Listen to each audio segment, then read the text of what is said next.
Jackson Reed had just been told, plain and simple, that he was too expensive.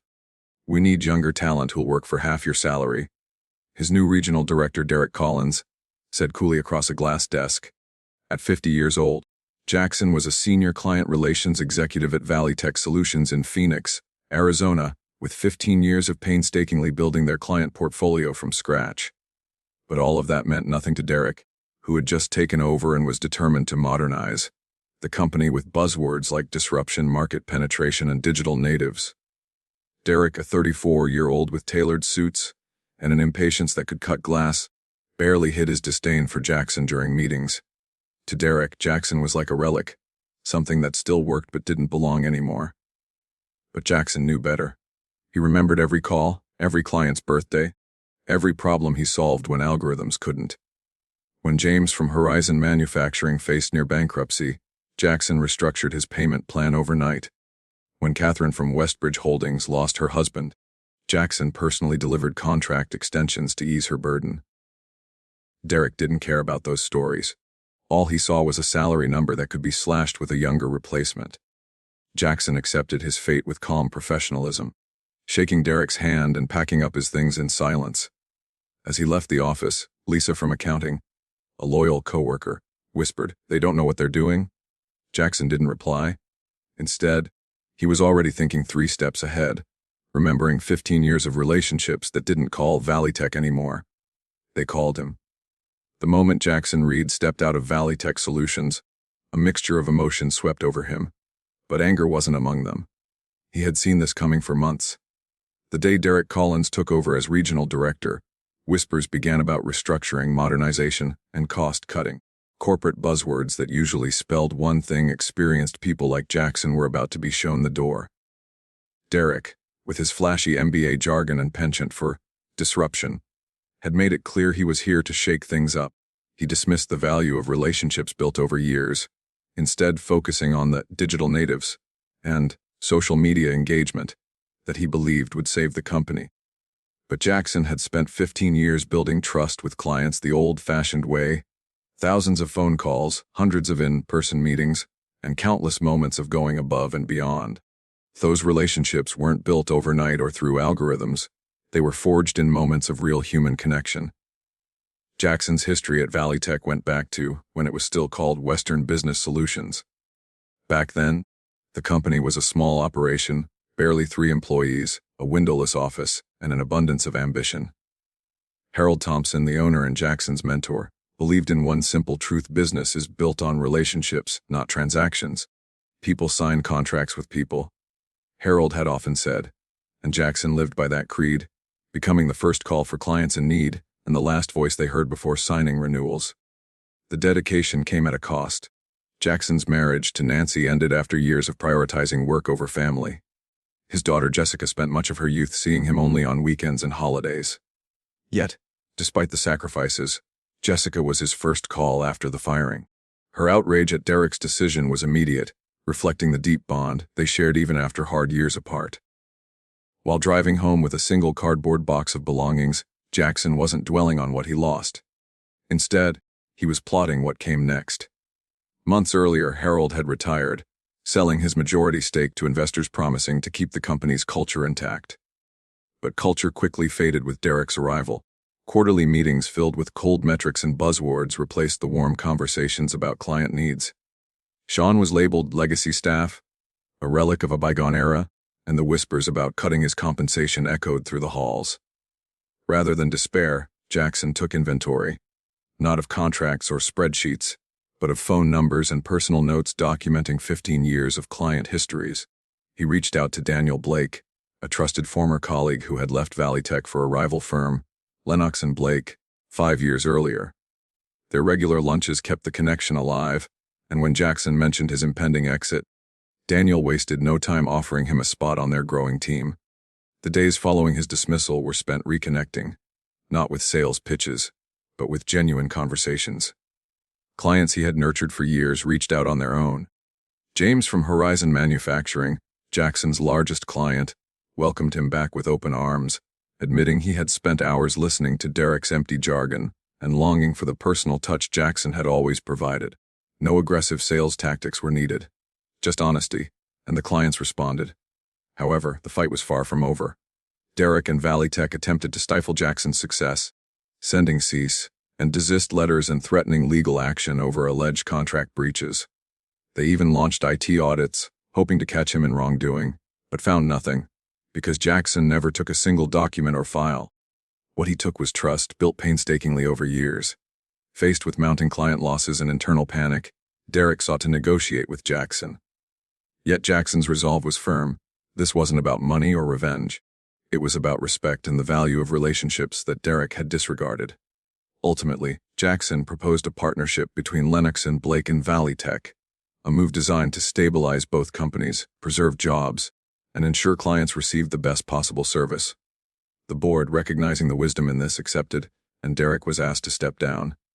6 weeks later, Jackson stood at the podium announcing the partnership, a unique collaboration built not on mergers or acquisitions but on mutual respect and understanding of what truly sustains a business: people, not spreadsheets.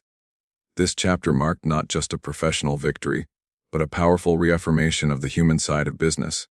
Jackson Reed's transition to Lennox and Blake wasn't just a fresh start.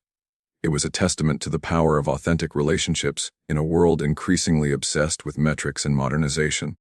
When he first walked into their downtown Phoenix office, Daniel Blake greeted him with a mix of surprise and respect. The offer was generous: full control over client onboarding, authority to build his own team, and, most importantly, no restrictions on working with his former clients. This last point was crucial, as Jackson's personal connections had always been the foundation of his success. Unlike the cold, transactional approach Derek Collins championed at ValleyTech, Lennox and Blake valued people over spreadsheets. Jackson's philosophy of trust and care aligned perfectly with their culture. Together, they mapped out a plan to bring over the clients who had quietly but decisively chosen loyalty over lip service. Within days, Jackson began reconnecting, not with high-pressure sales pitches, but with genuine conversations. He reached out to assistants and gatekeepers first, the unsung heroes who often control access to key decision-makers. He asked them simply to let their bosses know he had moved and would love to stay in touch. The response was overwhelmingly positive. 7 of the top clients replied immediately, eager to hear from the man they'd trusted for over a decade. His first direct call was to James from Horizon Manufacturing. Without assistant filtering, Jackson reached James's cell phone and was met with relief. "I was wondering when I'd hear from you," James said warmly. He admitted he'd spent hours listening to Derek's new approach, filled with buzzwords but lacking substance. Jackson reassured him this wasn't a sales call but a promise to be there as he always had been. James responded with a simple, "Send me the paperwork. We follow you." One by one, other major clients followed suit. Catherine from Westbridge Holdings warned Jackson about Derek's aggressive attempts to claim breach of contract and client interference. But Lennox and Blake's legal team quickly confirmed that as long as Jackson didn't actively poach clients, their decisions to follow him were perfectly legal. Despite this progress, Derek and ValleyTech weren't about to concede quietly. They sent formal cease-and-desist letters accusing Jackson of violating contractual obligations and threatened litigation. They accused him of stealing proprietary information and claimed damages. But every threat fell flat. Jackson had never logged into the company CRM, taken files, or breached confidences. What he took was years of trust and human connection, something no legal document could negate. The mounting client losses threw ValleyTech into chaos. Derek held emergency meetings with the board, pushed for retention bonuses, and even called in outside auditors to comb through system logs, only to find no wrongdoing on Jackson's part. The board realized the depth of the crisis when they saw nearly half their major clients had quietly but decisively moved their business to Lennox and Blake. Behind the scenes, Jackson continued to strengthen his position. Harold Thompson, the company founder who had retired months earlier, reached out with a sense of urgency. The board had called an emergency meeting to address the hemorrhaging client base and were contemplating asking Jackson to return as a leader to steady the ship. But Jackson had other plans. He declined the offer to return to ValleyTech. Instead, he proposed a partnership, a strategic alliance between Lennox and Blake and ValleyTech that would stabilize revenues, preserve jobs, and deliver superior client service. Harold was initially skeptical but eventually recognized the wisdom in Jackson's vision. Jackson presented the proposal to Patricia Lennox, co-founder of Lennox and Blake, who was impressed by its generosity and foresight.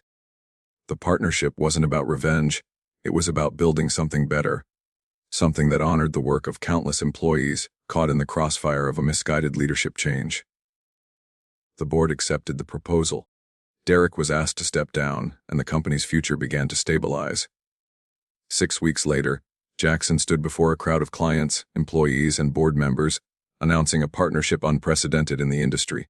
It wasn't a hostile takeover or a merger, but a union built on respect, transparency, and the understanding that business is about people, not just numbers. Clients from both companies felt reassured, and employees breathed easier knowing their futures were secure. Jackson's leadership was celebrated not just for salvaging revenue, but for restoring the heart of a business that nearly lost its soul. As he looked across the room, seeing familiar faces and feeling the weight of the journey behind him, Jackson smiled quietly. This was more than a comeback. It was a victory for integrity, patience, and the enduring power of human connection. Jackson Reed had built his career on relationships, real human connections that no algorithm could replicate. For 15 years at ValleyTech Solutions, he'd been the first person clients called when they had problems and the last person they spoke to before renewing contracts. He knew their stories, their families, their challenges, things no CRM system could track. But when Derek Collins, a 34-year-old regional director with a knack for buzzwords and a disdain for legacy staff, took over, it became clear those connections meant nothing in the new vision of modernization. Derek had dismissed Jackson's experience as outdated, viewing him as a costly liability. ValleyTech's board, hungry for cost, cutting and rapid growth metrics, embraced Derek's approach without fully grasping the value embedded in Jackson's client portfolio. His extensive network, built on trust and years of consistent service, was seen as secondary to the promise of cheaper, younger talent armed with social media savvy and disruption strategies. But Derek didn't understand one critical thing. Relationships don't transfer like files. No matter how many meetings he attended or handshakes he forced, clients didn't simply switch loyalty because a new face showed up. Jackson's personal touch. The late-night calls to rearrange payments for struggling clients, the sympathy shown when clients faced personal tragedies, couldn't be replicated with algorithms or scripted presentations. Jackson wasn't bitter about being let go, he was practical. He knew the corporate game well enough to foresee what was coming. Months before his dismissal, he had quietly prepared for the inevitable, gathering his contacts, updating his personal records, and reaching out to Daniel Blake, a trusted colleague who had moved to Lennox and Blake, a growing competitor. 3 days after leaving ValleyTech, Jackson was already strategizing. He spent his time reconnecting with the gatekeepers, assistants and coordinators, who controlled access to decision-makers. His respect for these unsung heroes paid off. Many of his longtime clients reached out, asking about his new role. His first direct call was to James from Horizon Manufacturing, his largest client. No assistant screening, just a candid conversation filled with relief and trust. James admitted he'd spent hours enduring Derek's jargon-filled meetings with little substance. Jackson's honesty resonated. He wasn't selling anything. He was simply there, as he had always been, to help. One by one, other clients followed suit. Catherine from Westbridge Holdings warned him about Derek's aggressive legal tactics and threats of contract breaches. But Lennox and Blake's legal team assured Jackson that as long as he didn't actively poach clients, their decisions to follow him were their prerogative. The response from ValleyTech was predictable but ineffective. Derek's cease-and-desist letters, accusations of stolen proprietary information, and threats of litigation fell flat. An IT audit revealed no unauthorized access or data breaches. Jackson's only asset was years of earned trust. As clients quietly migrated, ValleyTech's internal panic grew. Emergency board meetings, retention bonuses, and frantic outreach campaigns failed to stem the loss. Derek tried to paint Jackson as a saboteur, but the truth was evident. The new leadership's short-sighted cost-cutting had alienated the very people who kept the company afloat. Behind the scenes, Jackson's former mentor Harold Thompson, who had retired months earlier, reached out. The board was desperate and considering asking Jackson to return to steady the ship. But Jackson had moved on, with a vision not to repair what was broken, but to build something better. He proposed a partnership, a strategic alliance between Lennox and Blake and ValleyTech that would stabilize revenue, preserve jobs, and ensure clients received the best possible service. This wasn't a hostile takeover, but a practical solution born from respect for the people caught in the middle. Patricia Lennox, co-founder of Lennox and Blake, was impressed by the proposal's generosity and vision. She saw it as an opportunity to not only protect clients and employees, but to create a sustainable model for the future. The board accepted, Derek was asked to step down, and the company's trajectory changed course. 6 weeks later, Jackson stood before a crowd at a joint announcement. This partnership was unique, built on trust, transparency, and the understanding that business success depends on people, not spreadsheets. The clients from both companies were reassured. Employees breathed easier, and the industry took note. Jackson's journey was not just a tale of personal vindication, but a powerful reminder in business, relationships matter. Loyalty is earned, not transferred, and no amount of cost, cutting, or buzzwords can replace genuine human connection. After the unsettling meeting with Derek Collins, Jackson Reed didn't let despair take root. Instead, he started quietly plotting his next moves with the patience and precision that had served him so well over the past 15 years. He knew Derek saw him as a relic, a legacy cost on a spreadsheet that could be trimmed away with cheaper, younger talent. But Jackson wasn't ready to disappear into the shadows. He began by digging through his personal archives, notes, phone numbers, birthday reminders, preferences, and histories of his clients. This wasn't the kind of information stored in ValleyTech's CRM. It was something far more valuable: years of trust and human connection. Jackson realized that, while Derek was busy touting digital natives and disruption, these clients called him, not the company. One of his earliest calls was to Daniel Blake, an old colleague who had left ValleyTech years earlier to join Lennox and Blake, a rival firm gaining traction in Phoenix. Their relationship had remained friendly, and Daniel was eager to hear from Jackson, especially now that he was looking for experienced talent to grow their client relations division. Within days of his departure, Jackson found himself in the offices of Lennox and Blake, negotiating the terms of a new role that gave him autonomy over client onboarding, the ability to build his own team, and crucially, a freedom to reconnect with his old clients without legal barriers. Lennox and Blake recognized that business wasn't just about contracts and bottom lines. It was about people, relationships, and trust. Rebuilding his client base was a swift process. Jackson began with the gatekeepers, the assistants and coordinators, those who often controlled access to decision-makers. By treating them with respect and honesty, he rekindled old connections and opened doors that no flashy PowerPoint presentation could. His first direct conversation was with James from Horizon Manufacturing, a client Jackson had supported through thick and thin for over a decade. James's relief was palpable. "I was wondering when I'd hear from you," he admitted. James confessed that while Derek rattled off buzzwords about synergy and innovation, he never once asked about James's family or personal concerns, things Jackson had always prioritized. Jackson's promise was simple: this wasn't a sales call but a reaffirmation of trust. Slowly but surely, the floodgates opened. More clients followed, not because of aggressive pitches, but because loyalty and respect mattered more than ever. Catherine from Westbridge Holdings warned Jackson about Derek's legal threats and accusations of contract breaches. However, Lennox and Blake's legal counsel confirmed that, as long as Jackson did not actively poach clients, their voluntary decisions to follow him were lawful. Meanwhile, ValleyTech scrambled. Derek and his team unleashed cease-and-desist letters accusing Jackson of misconduct, data theft, and client interference. They hired IT auditors to dig for any sign of wrongdoing, but the audits came up clean. Jackson hadn't accessed a single proprietary file or system. What he had taken, they realized too late, was decades of relationship capital impossible to quantify or replace. The loss of nearly half their major clients within weeks threw ValleyTech into chaos. Emergency board meetings were convened. Derek pushed retention bonuses and emergency outreach programs, but the damage was done. The board began questioning Derek's strategy, realizing that the relentless cost-cutting had gutted the very foundation of the company's success. Amidst the turmoil, Jackson received a call from Harold Thompson, the company's founder who had retired months prior. The board was desperate and wanted Jackson to come back to help save the sinking ship. But Jackson had moved on. He proposed something far more innovative: a strategic partnership between Lennox and Blake and ValleyTech. This alliance would stabilize revenue, protect employees, and provide clients with seamless access to both companies' strengths. It wasn't about revenge or conquest. It was about respect and practicality. Patricia Lennox, co-founder of Lennox Blake, was impressed by Jackson's vision. She recognized the opportunity to not only save jobs, but to create a sustainable business model built on cooperation, not competition. After intense discussions, the board accepted the partnership, and Derek was asked to step down.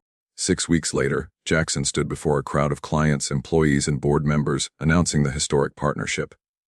Unlike a merger or hostile takeover, this was a union based on trust, transparency, and the shared understanding that relationships, not spreadsheets, drive business success. Clients from both companies expressed relief and optimism.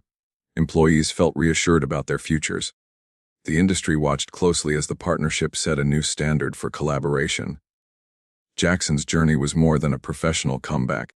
It was a testament to the enduring power of human connection in business, a lesson that no amount of disruption or digital savvy could replace. After the official announcement of the partnership between Lennox Blake and ValleyTech, Jackson read threw himself into the hard work of rebuilding trust and restoring a sense of stability, not just for the clients but for the employees who had been caught in the crossfire of the leadership upheaval. The board had recognized the critical mistake of underestimating Jackson's value, and now, with him at the helm of client relations across both companies, the goal was clear: rebuild stronger, smarter, and more human. Jackson's approach remained unchanged from his early days at ValleyTech, when the company was still Western Business Solutions: treat clients like people, not transactions. He personally reached out to key clients and partners, listening intently to their concerns, hopes, and feedback. The flood of positive responses reaffirmed the enduring impact of those 15 years of relationship building. Clients who had once felt abandoned now felt heard and appreciated, not just as sources of revenue but as valued collaborators. Meanwhile, internal morale began to improve. Employees who had feared layoffs or culture shifts found reassurance in Jackson's transparent communication style. He championed a culture of respect, collaboration, and accountability, setting clear expectations while honoring the legacy employees had built. His team felt empowered, energized, and invested in the company's renewed mission. One of Jackson's first major projects was a comprehensive supplier and client outreach campaign focused on transparency and collaboration. He emphasized that no amount of software or algorithms could replace the value of personal connection, trust, and a commitment to solving problems together. This message resonated deeply, especially with clients who had endured the impersonal approach under Derek's leadership. As the weeks turned into months, Jackson worked closely with Patricia Lennox and the executive team to integrate the best practices from both companies. They streamlined processes, eliminated redundancies, and fostered cross-company teamwork that brought fresh ideas without sacrificing the core values that had built their reputations. Financially, the results were clear and encouraging. The combined revenue began to climb steadily, surpassing previous records. More importantly, client retention rates improved, and new clients were attracted by the story of a company that put people before profits. The reputation of Lennox Blake and ValleyTech was no longer tarnished by headlines of internal turmoil, but celebrated as a beacon of thoughtful leadership in a cutthroat industry. During this transformation, Jackson often reflected on the turbulent months leading up to this moment. Derek's misguided cost, cutting and dismissal of experience had threatened to unravel everything he had worked for. Yet, it was those very challenges that had forced Jackson to demonstrate the true value of authentic human relationships, a value no spreadsheet could quantify. Jackson also took time to mentor younger employees, sharing lessons from his long career about perseverance, integrity, and the importance of never losing sight of the people behind every contract and project. He believed that the future of business depended not on short-term gains but on cultivating lasting trust and mutual respect.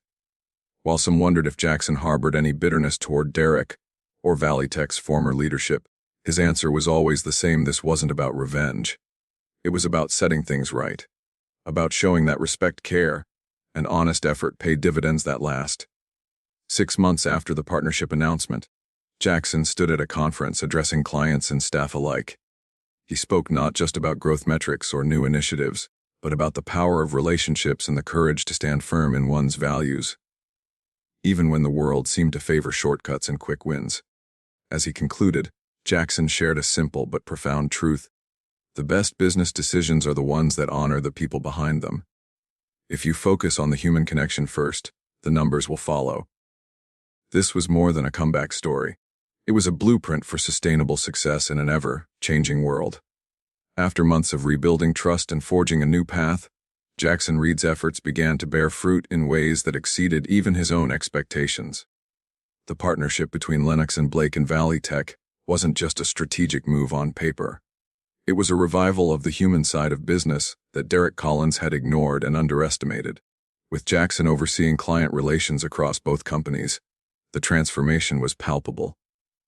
Longtime clients who had felt abandoned by ValleyTech's abrupt leadership change now found themselves welcomed back with open arms. Jackson's hands-on approach, answering calls personally, remembering birthdays, and offering tailored solutions, rekindled the loyalty that no automated system or buzzword-laden presentation could ever replace.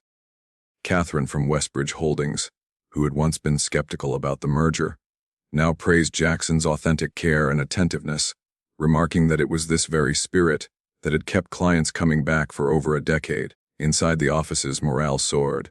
Employees who had feared layoffs and chaos now saw stability and renewed purpose.